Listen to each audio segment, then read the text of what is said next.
What is a halfway house? A halfway house is a residential facility that provides people with support while they learn to integrate with society. Stays in halfway houses are made available to people leaving institutions such as prisons and mental hospitals. They can also be used for drug treatment programs, intervention programs for runaways, preparing people with disabilities to enter the community after rehabilitation, and housing of victims of sexual assault and domestic violence. The halfway house provides people with a structured environment that bridges the gap between an institution and the outside world. Halfway houses may be private homes that have been converted, or facilities specifically built to provide residential support services. Residents have rooms, which are sometimes shared with other residents, along with bathroom and kitchen facilities. The house usually has a large living and recreational area that is used for socializing, as well as group counseling sessions.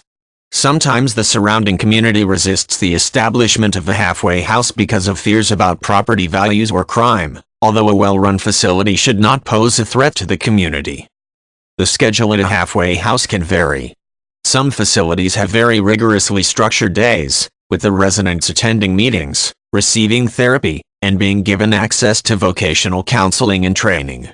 Others have a more unstructured environment in which free time is encouraged so that residents have an opportunity to start creating their own schedules and exploring the surrounding community. Halfway houses are staffed with counselors and other support staff who help the residents. Some of the staff members may live in the facility to provide continuous support, while others may travel to the halfway house to be available during the day. The halfway house can also provide different levels of support for members. Residents may graduate from more secured, structured areas of the facility to areas that facilitate independence. Eventually, residents will be deemed ready to enter society, and they can be released from the halfway house.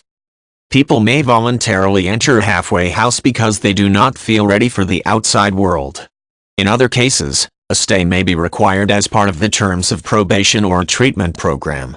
People tend to receive the most benefits when they are living in a halfway house voluntarily and are willing to participate in programs intended to help the residents. People who are not yet ready for this approach to treatment may experience recidivism, which is a relapse or return to unhealthy or addictive habits. A psychologist or psychiatrist may be required to conduct an evaluation before a resident can enter such a facility, in order to confirm that the person is ready and will not be a danger to other people in the halfway house.